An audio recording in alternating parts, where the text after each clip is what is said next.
भारत के संविधान की प्रस्तावना में समाजवादी और धर्मनिरपेक्ष शब्द कब जोड़ा गया है? इसका आंसर हो जाएगा ये 42वें संविधान अधिनियम 1976 के तहत ये जोड़ा गया है।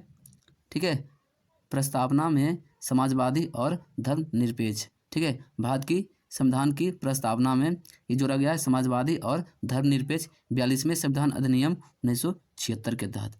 चलिए अगला क्वेश्चन में आ जाते हैं। अगला क्वेश्चन है, गवर्नर जनरल भारत में किसका प्रतिनिधित्व करता है? इसका आंसर हो गया ये ब्रिटिश सम्राट का। ठीक है, गवर्नर जनरल जो भारत में किसका प्रतिनिधित्व करता है? तो ब्रिटिश गवर्नर का करता था। ठीक है, यानी कि ब्रिटिश सम्राट का। चलिए अगला क्वेश्चन है, संविधान सभा की पहली बैठक किस तिथि को हुई थी? इसका आंसर हो जाएगा ये 9 दिसंबर 1946 ईस्वी को संविधान सभा की ये पहली बैठक हुई थी 9 दिसंबर 1946 को। ठीक है, चलिए आते हैं अगला में। अगला यह है, ठीक है, संविधान में सम्मिलित नीति निर्देशक तत्व ये किस देश से लिया गया है? तो ये आयरलैंड से लिया गया है नीति निर्देशक तत्व। ठीक है, और देखिए ये संघीय शासन प्रणाली ये कनाडा देश से लिया गया है। आपातकालीन उपबंध ये जर्मनी देश से संविधान से लिया गया है। ठीक है, गणतांत्रिक व्यवस्था ये फ्रांसीसी संविधान से लिया गया। ठीक है, मूल कर्तव्य सोवियत संघ के संविधान से यह लिया गया है। संशोधन की प्रक्रिया ये दक्षिण अफ्रीका के संविधान से इसके लिया गया है। संसाधनात्मक लोकतांत्रिक या ब्रिटेन के संविधान से इसे लिया गया है। ठीक है, ये जो क्वेश्चन है बहुत ही इंपॉर्टेंट क्वेश्चन है। नीति निर्देशक तत्व आयरलैंड के देश से लिया गया है। ठीक है, संघीय शासन प्रणाली कनाडा देश के संविधान से लिया गया है। आपातकालीन उपबंध जर्मनी देश के संविधान से लिया गया है।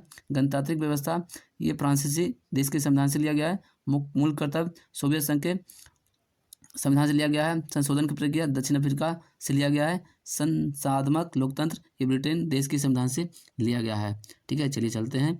तो दोस्तों आज हम इस वीडियो में आप सभी को भारतीय संविधान से जितने भी क्वेश्चन है सभी इंपॉर्टेंट क्वेश्चन ये आप सभी को इस वीडियो के माध्यम से बता रहे हैं। यानी कि ये वन लाइनर ये जीके है, इसमें आपको टॉप 100 जीके देखने को मिलेगा। ठीक है, इसमें जो जीके है ये सभी टॉप 100 जीके है। ये सभी प्रतियोगिता परीक्षा के लिए ये बहुत ही इंपॉर्टेंट ये क्वेश्चन है। ठीक है, तो दोस्तों वीडियो को स्किप नहीं कीजिएगा और वीडियो को अंत तक देखिएगा। ठीक है, तो सभी जो क्वेश्चन है ये सभी इंपॉर्टेंट क्वेश्चन है और अंत में कुछ और ऐसे इंपॉर्टेंट क्वेश्चन बताएंगे जो कि एग्जाम में पूछा गया है। ठीक है, तो वीडियो में अंत तक बने रहिएगा। चलिए वीडियो को बिना किसी देरी से शुरू करते हैं। शुरू करने से पहले आपसे एक रिक्वेस्ट है, अभी तक आपने अभिकृत स्टडी पॉइंट को आप सब्सक्राइब नहीं किया है तो अभिकृत स्टडी पॉइंट को आप सब्सक्राइब कर दीजिए और बेल आइकन को भी प्रेस कर दीजिए। चलिए वीडियो को शुरू करते हैं बिना किसी देरी के। चलिए पहला क्वेश्चन है, महिलाओं को पंचायतों में आरक्षण भारतीय संविधान में किस संशोधन में किया गया है? इसका आंसर हो जाएगा 73वां संविधान संशोधन 1992 के तहत। ठीक है, 73वां संशोधन 1992 के तहत ये महिलाओं को पंचायतों में आरक्षण भारतीय संविधान में ये किया गया है। ठीक है, ये 73वें संविधान संशोधन 1992 में किया गया है। ठीक है, चलिए अगला क्वेश्चन में आ जाते हैं। अगला क्वेश्चन है, किस राज्य के राज्यपाल को अनुसूचित जनजाति के संदर्भ में विशेष शक्तियां प्रदान की गई है? इसका आंसर हो जाएगा अरुणाचल प्रदेश। ठीक है, अरुणाचल प्रदेश के राज्यपाल को अनुसूचित जनजातियों के लिए विशेष शक्ति प्रदान है अरुणाचल प्रदेश के राज्यपाल को। चलिए अगला क्वेश्चन में आ जाते हैं। अगला क्वेश्चन है, हमारी राष्ट्रीय एकता को भंग करने के लिए फूट डालो और शासन करो की नीति को किसने अपनाया था? तो इसका आंसर हो जाएगा ये ब्रिटिश शासकों ने यह अपनाया था। ठीक है, जो हमारी जो राष्ट्रीय एकता है भंग करने के लिए फूट डालो और शासन करो। ठीक है, ये ब्रिटिश शासकों का यह नीति था। ठीक है, चलिए आते हैं अगला क्वेश्चन में। अगला क्वेश्चन है, किस संविधान संशोधन में उच्च न्यायालयों के न्यायाधीशों की आयु 60 वर्ष से बढ़ाकर 62 वर्ष कर दी गई थी? इसका आंसर हो जाएगा 15वां, ठीक है, 1963 ईस्वी में। ठीक है, ये 15वां संविधान संशोधन में यह किया गया है कि उच्च न्यायालय के न्यायाधीशों की आयु 60 वर्ष से बढ़ाकर 62 वर्ष कर दिया गया है। ये 15वां संविधान संशोधन में। ठीक है, 1963 के तहत उच्च न्यायालय में न्यायाधीशों की आयु 60 वर्ष से बढ़ाकर 62 वर्ष कर दिया गया है। चलिए आते हैं अगला क्वेश्चन में। अगला क्वेश्चन है, संसदीय शासन में वास्तविक कार्यपालिका की शक्ति किसके पास होता है? इसका आंसर हो जाएगा ये प्रधानमंत्री के पास होता है। ठीक है, संसदीय शासन में वास्तविक कार्यपालिका की शक्ति किसमें होता है? ये प्रधानमंत्री में होता है। चलिए अगला क्वेश्चन है, किसने कहा था कि राज्य कानून की संतान और जनक दोनों है। तो ये कहा था, ये मैककाइवर ने यह कहा था, ठीक है, कि राज कानून की संतान और जनक दोनों है, ठीक है। चलिए आते हैं अगला क्वेश्चन में। अगला क्वेश्चन है, भारत का प्रथम गैर कांग्रेसी प्रधानमंत्री कौन था? इसका आंसर हो गया ये मोरारजी देसाई, ठीक है। मोरारजी देसाई है जो भारत के प्रथम गैर कांग्रेसी प्रधानमंत्री बने थे, मोरारजी देसाई। अगला क्वेश्चन है, भारत के संसदीय इतिहास में प्रथम बहिर्गमन, ठीक है, किसने किया? इसका आंसर हो जाएगा मदन मोहन मालवीय ने किया था, ठीक है। अगला क्वेश्चन है, भारत के संविधान में किस अनुच्छेद के अंतर्गत संसद राज्य सूची के किसी विषय पर राष्ट्रीय हित में कानून बना सकता है? ठीक है, इसका आंसर हो गया अनुच्छेद 249, ठीक है। अनुच्छेद 249 के तहत संविधान में संसद राज्य सूची के किसी विषय पर राष्ट्रीय हित में कानून बना सकती है, अनुच्छेद 249 के तहत, ठीक है। चलिए आ जाते हैं अगला क्वेश्चन में। अगला क्वेश्चन है, लोकसभा में किसी विधेयक पर आम बहस किस स्तर पर होती है? इसका आंसर हो जाएगा ये द्वितीय वाचन, ठीक है, द्वितीय वाचन। अगला क्वेश्चन है, भारतीय संविधान सभा को आयोजित एवं संगठित करने का किसका वैधिक आधार था? तो आंसर हो जाएगा ये कैबिनेट मिशन का, ठीक है, कैबिनेट मिशन का, ठीक है, कैबिनेट मिशन का ये हो जाएगा भारतीय संविधान सभा को आयोजित एवं संगठित करने का ये वैधिक आधार एक कैबिनेट मिशन का है, ठीक है। चलिए अगला क्वेश्चन में आ जाते हैं। अगला क्वेश्चन है, भारत के प्रशासनिक सुधार आयोग ने लोकपाल तथा लोकायुक्त संस्था की स्थापना की सिफारिश किस वर्ष की गई थी? इसका आंसर हो जाएगा 1967 ईस्वी में, ठीक है। चलिए अगला क्वेश्चन में आ जाते हैं। अगला क्वेश्चन है, भारत में व्यय का लेखा तैयार करने का उत्तरदायित्व किसका होता है? इसका आंसर होगा ये महालेखाकार, जिसको बोलते हैं अकाउंटेंट जनरल भी बोला जाता है, ठीक है।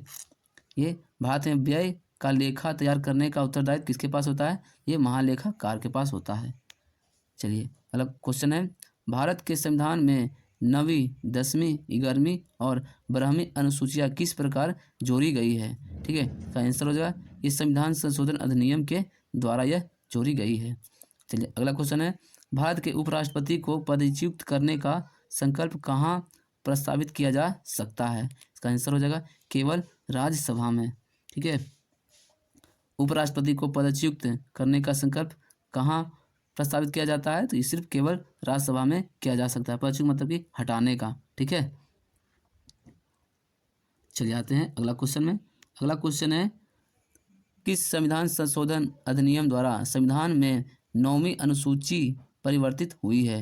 इसका आंसर हो जाएगा ये प्रथम संविधान संशोधन 1951 अधिनियम के द्वारा, ठीक है, ठीक है। संविधान संशोधन अधिनियम द्वारा संविधान में 9वीं अनुसूची परिवर्तित हुई है। तो संविधान में 9वीं जो अनुसूची परिवर्तित हुई है ये प्रथम संविधान संशोधन 1951 के अधिनियम के द्वारा हुआ था, ठीक है।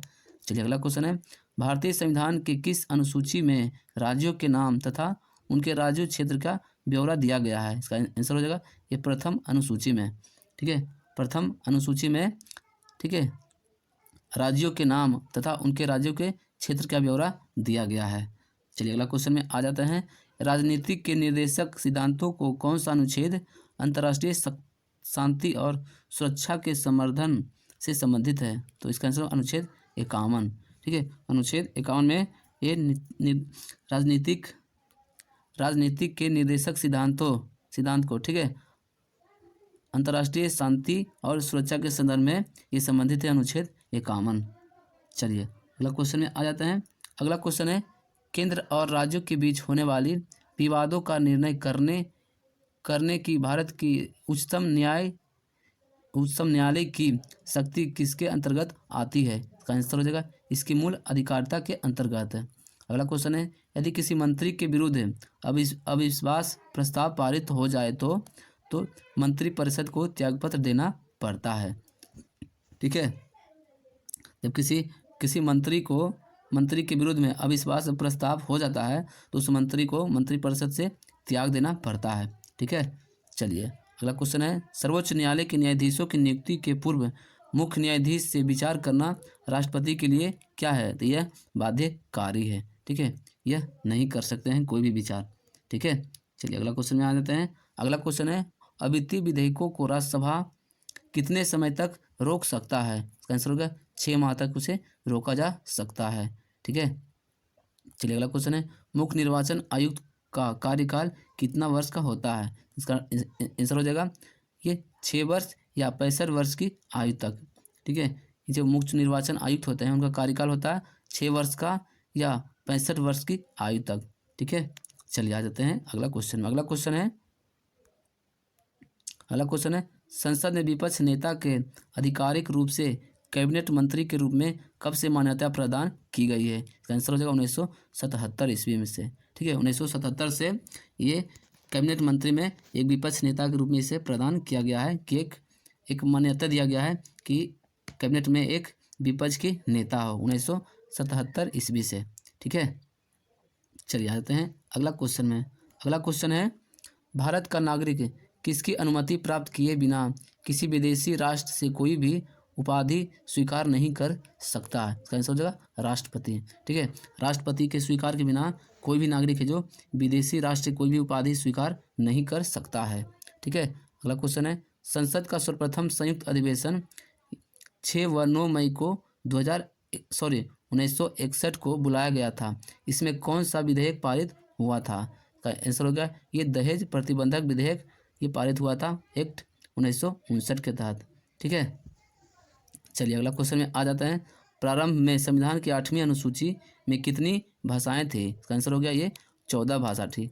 ठीक है, प्रारंभिक जो संविधान बना था उसमें 8वीं अनुसूची में कितनी भाषाएं थी? तो ये 14 भाषा थी। ठीक है, चलिए आते हैं अगला क्वेश्चन में। अगला क्वेश्चन है संविधान का 89वां संशोधन किससे संबंधित है? इसका आंसर हो गया ये अनुसूची जनजाति के लिए राष्ट्रीय आयोग के गठन।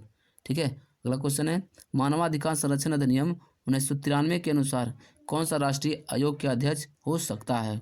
ठीक है, इसका आंसर हो जाएगा ये केवल भारत के सेवानिवृत्त मुख्य न्यायाधीश हो सकते हैं। ठीक है, मानवाधिकार संरक्षण अधिनियम 1993 के अनुसार ये राष्ट्रीय आयोग के अध्यक्ष कौन हो सकते हैं? तो केवल भारत के सेवानिवृत्त मुख्य न्यायाधीश ही हो सकते हैं ये मानवाधिकार संरक्षण के राष्ट्रीय आयोग के अध्यक्ष। ठीक है, चलिए अगला क्वेश्चन में आ जाते हैं। अगला क्वेश्चन है भारतीय संविधान की किस अनुसूची में राज्यों के नाम तथा उसके क्षेत्रों का ब्यौरा दिया गया है? आंसर हो जाएगा पहली अनुसूची में। ठीक है, भारत की पहली अनुसूची में राज्यों का नाम तथा उनके क्षेत्र का ब्यौरा दिया गया है पहली अनुसूची में। चलिए आते हैं अगला क्वेश्चन में।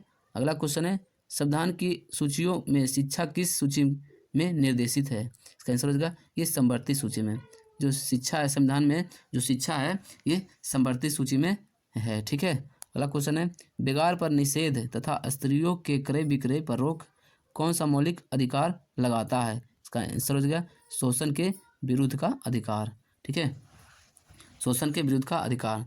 चलिए अगला क्वेश्चन है संसद के दोनों सदनों में किसी साधारण विधेयक पर मत भिन्नता की स्थिति में कौन सा रास्ता अपनाया जाता है? इसका आंसर हो जाएगा दोनों सदनों की संयुक्त बैठक।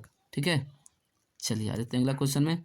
अगला क्वेश्चन है भारत के नियंत्रण और महालेखाकार को किस समिति के संरक्षण तथा दार्शनिक के रूप में वर्णित किया जाता है? इसका आंसर हो जाएगा लोक लेखा समिति का। ठीक है, चलिए अगला क्वेश्चन है भारत में नगर पालिकाओं का जनक किसे कहा जाता है? इसका आंसर हो जाएगा लॉर्ड रिपन को। ठीक है, भारत में नगर पालिकाओं का जनक किसे कहा जाता है? तो ये लॉर्ड रिपन को कहा जाता है। अगला क्वेश्चन है किस राज्य के प्रधान को प्रारंभ में सदरे रियासत कहा जाता था? इसका आंसर होगा जम्मू कश्मीर। ठीक है, जम्मू कश्मीर को प्रारंभ में ये सदरे रियासत कहा जाता था जम्मू कश्मीर को। ठीक है, चलिए अगला क्वेश्चन में आ जाता है। अगला क्वेश्चन है राज्य के क्षेत्र और सीमा में परिवर्तन का अंतरिम अधिकार किसे प्राप्त है? इसका आंसर हो गया संसद को। ठीक है, संसद को किसी भी राज्य के क्षेत्र और सीमा में उसका परिवर्तन या अंतरिम उसका अधिकार है संसद को। ठीक है, संसद चाहे तो किसी भी राज्य का नाम भी बदल सकता है, नाम बदलना का भी किसका है? तो ये संसद का अधिकार है। उसका सीमा परिवर्तन ठीक है किसका अधिकार है? तो ये संसद का अधिकार है। ठीक है, चलिए अगला क्वेश्चन में आ जाता है।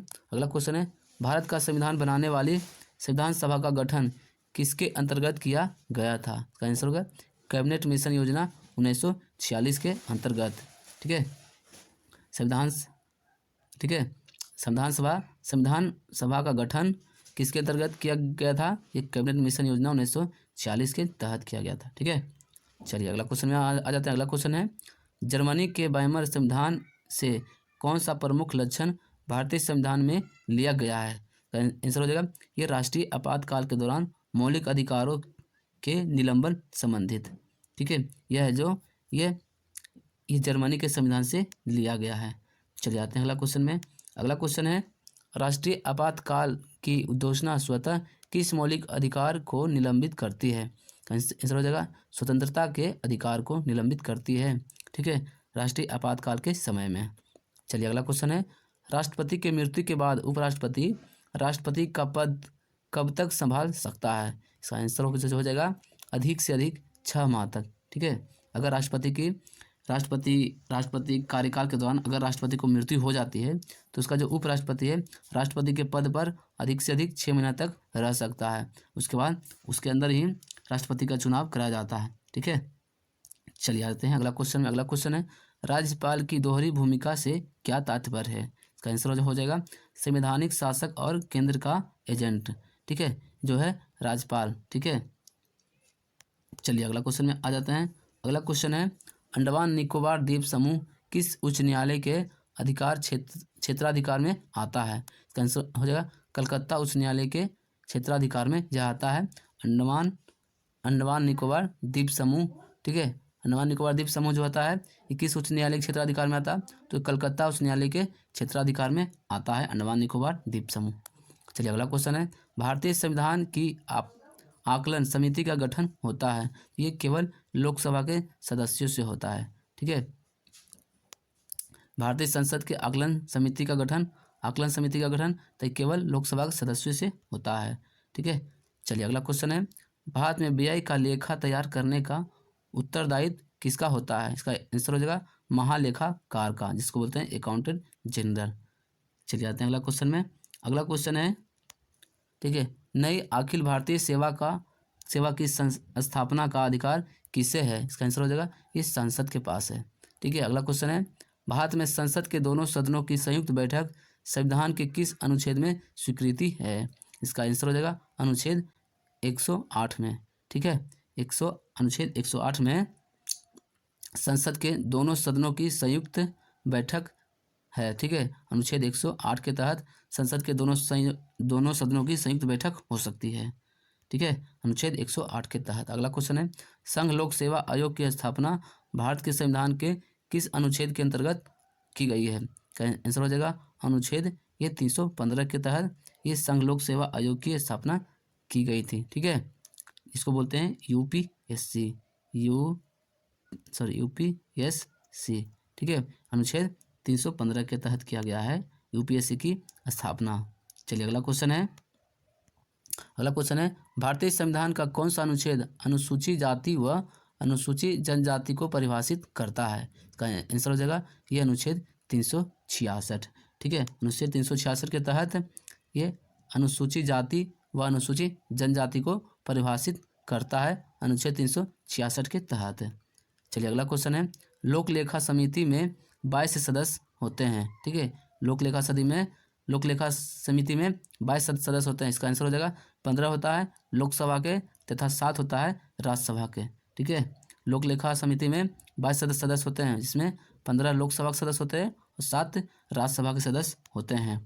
चलिए अगला क्वेश्चन है, राष्ट्रीय मानवाधिकार आयोग के अध्यक्ष किस आयु से अधिक होने पर नहीं बन सकते हैं? इसका आंसर हो जाएगा 70 वर्ष। ठीक है, 70 वर्ष से अधिक होने पर मानवाधिकार आयोग के अध्यक्ष नहीं बन सकते हैं। ठीक है, चलिए आ जाते हैं अगला क्वेश्चन में। अगला क्वेश्चन है, यदि कोई व्यक्ति संसद के किसी भी सदन का सदस्य न हो तो वह केंद्र में कितनी अवधि अधिक मंत्री नियुक्त नहीं कर सकता है? इसका आंसर होगा 6 महीना। ठीक है, अगला है, कौन से मूल अधिकारों राष्ट्रपति द्वारा 352 के अंतर्गत आपातकाल की घोषणा किए जाने पर भी न्यायालय द्वारा परिवर्तित किए जा सकते हैं? इसका आंसर हो जाएगा जीवन व दैहिक स्वतंत्रता के आधार। ठीक है, चलिए अगला क्वेश्चन है, संविधान के किस अनुच्छेद के प्रावधानों के अंतर्गत भारत सरकार द्वारा भारत रत्न पद्म विभूषण आदि आंकलन प्रदान किए जाते हैं। तो आंसर हो जाएगा अनुच्छेद 18 के प्रावधानों के अंतर्गत में, ठीक है, अंतर्गत में भारत रत्न, पाव, पद्म विभूषण ये प्रदान किए जाते हैं अनुच्छेद 18 के प्रावधानों के अंतर्गत में, ठीक है। चलिए अगला क्वेश्चन में आ जाते हैं। अगला क्वेश्चन है, एक ही समय यदि राष्ट्रपति और उपराष्ट्रपति दोनों का पद रिक्त हो जाए तो राष्ट्रपति की कृतियों का निर्वहन कौन करता है? इसका आंसर हो जाएगा भारत का मुख्य न्यायाधीश, ठीक है। भारत का मुख्य न्यायाधीश है जो, अगर राष्ट्रपति और उपराष्ट्रपति दोनों उपस्थित अगर नहीं होते हैं तो भारत के मुख्य न्यायाधीश है जो उसका कार्य संभालते हैं, ठीक है। चलिए अगला क्वेश्चन में आ जाते हैं। अगला क्वेश्चन है, अपना कार्यकाल समाप्त होने के पूर्व यदि सर्वोच्च न्यायालय का न्यायाधीश त्यागपत्र देना चाहे तो वह किससे संबोधित करते हुए त्यागपत्र देगा? इसका आंसर हो जाएगा राष्ट्रपति या उनके द्वारा नियुक्त व्यक्तियों को, ठीक है। चलिए अगला क्वेश्चन है, अनुच्छेद 22 के अधीन किसी भी व्यक्ति को बंदी बनाने पर कितने समय के अंदर निकटतम न्यायाधीश के समक्ष प्रस्तुत करना पड़ता है? इसका आंसर हो जाएगा 24 घंटा, ठीक है। 24 घंटा के अंदर, जैसे कि कोई भी व्यक्ति ठीक है किसी कारणवश से बंदी हो गया, यानी कि पुलिस के निरीक्षण में आ गए हैं, ठीक है, तो उसे है जो 24 घंटा के अंदर किसी भी न्यायालय में उसको पेश करना पड़ता है, ठीक है। चलिए आ जाते हैं अगला क्वेश्चन में। अगला क्वेश्चन है, भारत के संविधान के नीति निर्देशक तत्व के किस अनुच्छेद में नागरिकों के लिए एक समान सिविल संहिता का प्रावधान है? आंसर हो जाएगा अनुच्छेद 44 में, ठीक है। 44 के तहत, अनुच्छेद 44 के तहत नीति निर्देशक तत्व के, ठीक है, नागरिकों के लिए एक समान सिविल संहिता का प्रावधान है अनुच्छेद 44 के तहत, ठीक है। अगला क्वेश्चन है, डॉक्टर राजेंद्र प्रसाद भारत के प्रथम राष्ट्रपति थे और वे लगातार 2 बार राष्ट्रपति निर्वाचित हुए थे। वह व्यक्ति जो लगातार 2 बार उपराष्ट्रपति रहे वह कौन थे? आंसर हो जाएगा डॉक्टर एस राधाकृष्णन, यानी कि डॉक्टर सर्वपल्ली राधाकृष्णन जो थे लगातार 2 बार उपराष्ट्रपति बने हैं, ठीक है।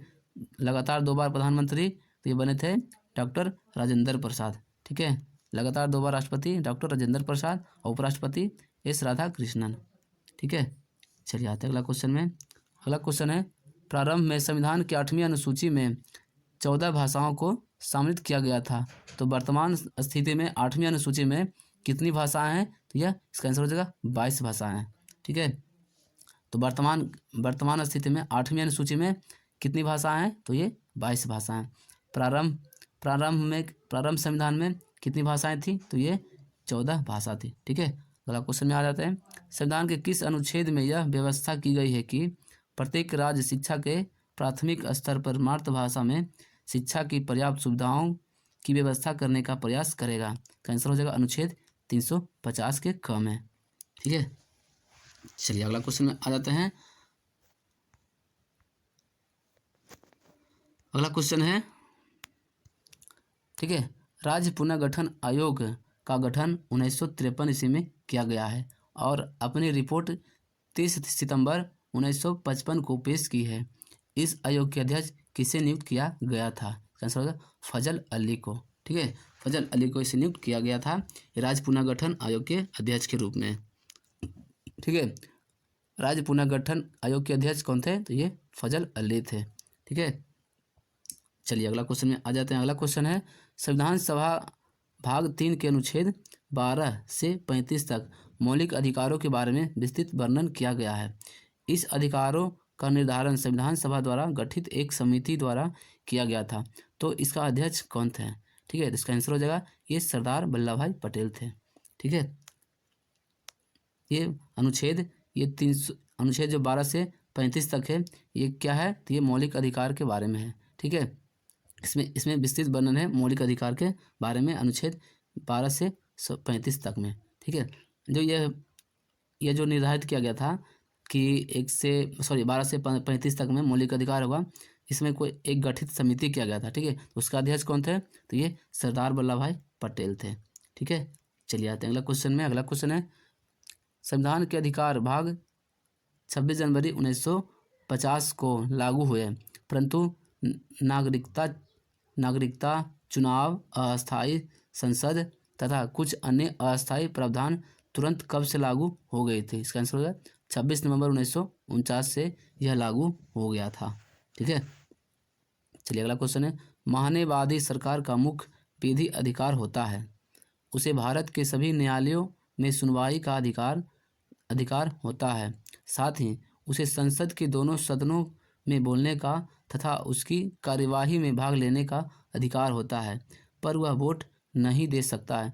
इसकी नियुक्ति किसके द्वारा की जाती है? इसका आंसर हो जाएगा राष्ट्रपति के द्वारा नियुक्ति की जाती है। ठीक है, भारत का एक महान्यवादी होता है, सरकार का जो मुख्य विधि अधिकार होता है। ठीक है, यह है जो भारत के सभी न्यायालय में सुनवाई का इसे अधिकार है।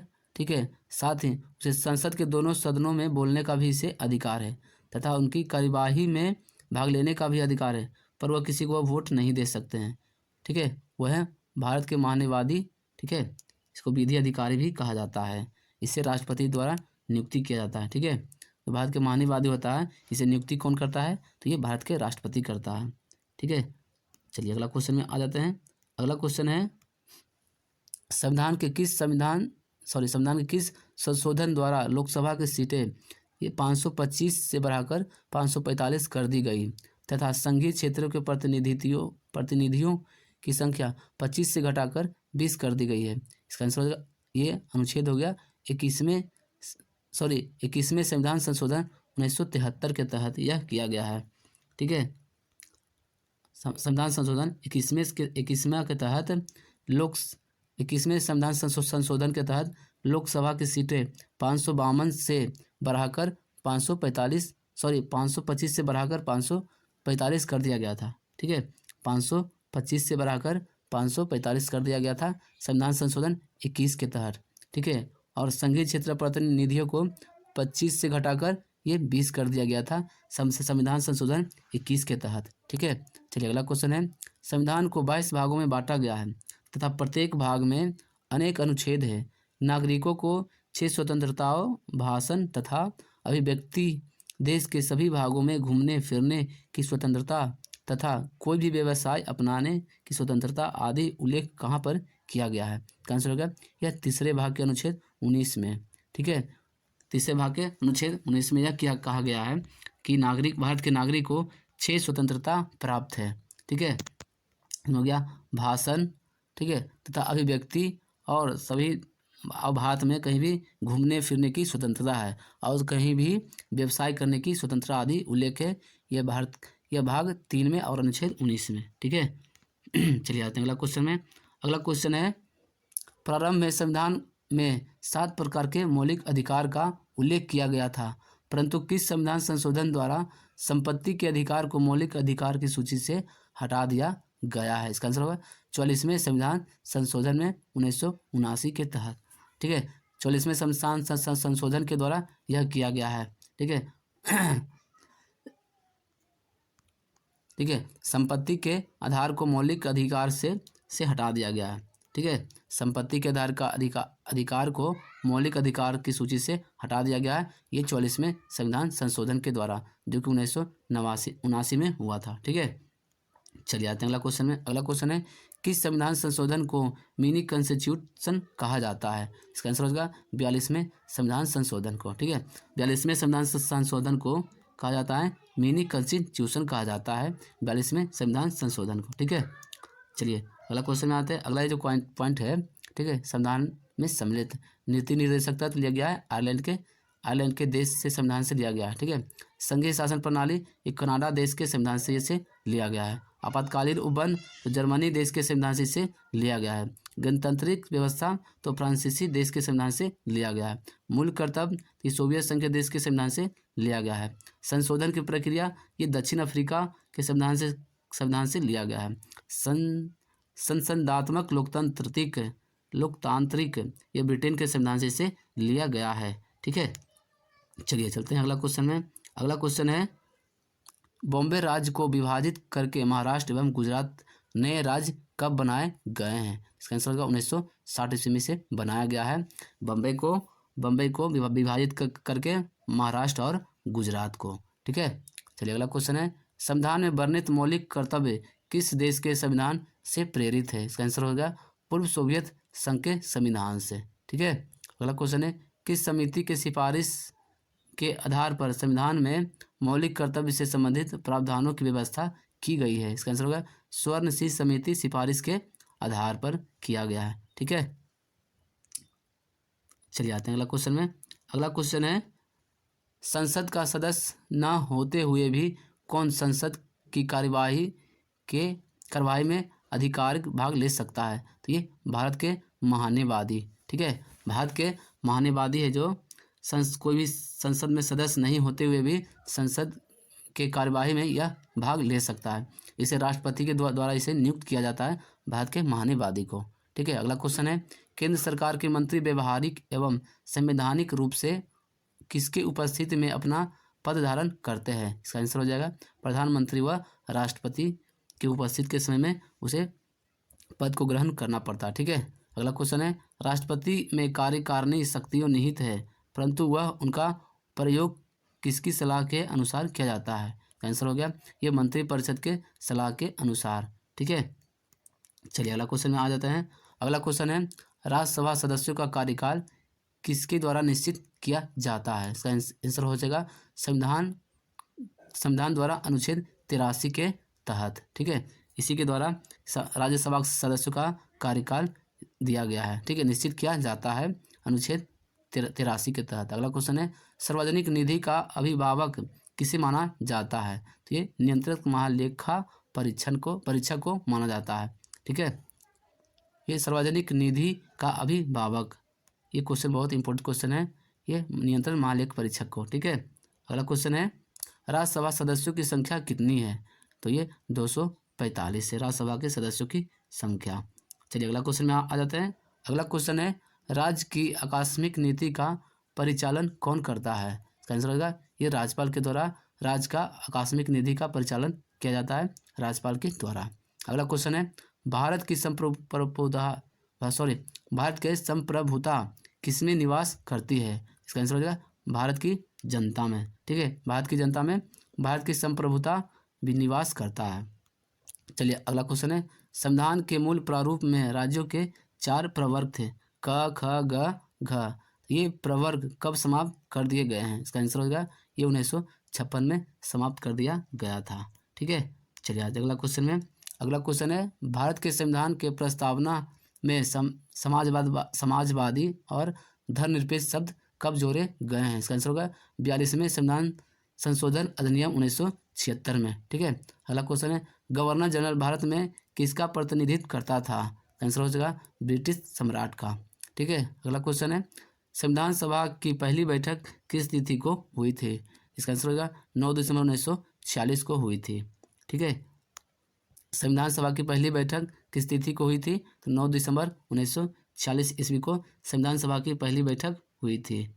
चलिए अगला क्वेश्चन है लोकतंत्र को लोगों द्वारा लोगों के लिए शासन के रूप में किसने परिभाषित किया था? इसका आंसर होगा अब्राहम लिंकन ने, जो अमेरिका के राष्ट्रपति थे। ठीक है, अब्राहम लिंकन के द्वारा यह कहा गया था लोकतंत्र को लोगों द्वारा और लोगों के लिए शासन के रूप में यह परिभाषित किया था अब्राहम लिंकन ने, जो अमेरिका के राष्ट्रपति थे। ठीक है, चलिए अगला क्वेश्चन है भारत में पहली बार कब राष्ट्रीय आपातकाल घोषित किया गया था? इसका आंसर 1962 में। ठीक है, 1962 में भारत में पहली बार राष्ट्रीय आपातकाल घोषणा किया गया था। ठीक है, चलिए अगला क्वेश्चन है संविधान का अनुच्छेद 249 किसकी शक्तियां से संबंधित है? इसका आंसर होगा राज्यसभा की शक्तियां से। ठीक है, अनुच्छेद 249 में राज्यसभा की शक्तियां इसमें वर्णित है, अनुच्छेद 249 में। चलिए आते हैं अगला क्वेश्चन में। अगला क्वेश्चन है संसद की लोक लेखा समिति के अध्यक्ष का नाम कौन निर्देशित करता है? इसका आंसर हो जाएगा लोकसभा के अध्यक्ष, जो स्पीकर भी कहते हैं। ठीक है, अगला क्वेश्चन है पंचायती राज को संवैधानिक स्वरूप कब दिया गया है? तो ये 1992 में 73वें संविधान संशोधन के द्वारा दिया गया है, पंचायती राज को संवैधानिक रूप दिया गया है। ठीक है, चलिए अगला क्वेश्चन में आ जाते हैं। अगला क्वेश्चन है डॉक्टर भीमराव अंबेडकर सन 1947 से 1951 तक किस विभाग के केंद्रीय मंत्री रहे हैं? आंसर होगा यह कानून मंत्री रहे थे डॉक्टर भीमराव अंबेडकर। ठीक है, 1947 से 1951 तक। ठीक है, तो तो दोस्तों आज हमने इस वीडियो के माध्यम से आप सभी को ये भारतीय संविधान से सभी जो इम्पोर्टेंट क्वेश्चन था उस हम इस वीडियो में आपको बताए हैं। अगर वीडियो आपको अच्छा लगा हो तो वीडियो को लाइक कीजिए और कमेंट करके बताइए कि आपको इसमें से कौन सा क्वेश्चन नया आपको लगा, आप जो नहीं जानते थे, कौन सा क्वेश्चन आपको याद हो गया। ठीक है, अपने दोस्तों को इस वीडियो को शेयर कीजिए और अभी तक आपने अभिकृत स्टडी पॉइंट को आप सब्सक्राइब नहीं किया है तो अभिकृत स्टडी पॉइंट को आप सब्सक्राइब कर दीजिए। ठीक है, और बेल आइकन को भी प्रेस कर दीजिए ताकि लेटेस्ट नोटिफिकेशन सबसे पहले आप तक पहुंच जाए। चलिए मिलते हैं फिर अगले वीडियो में।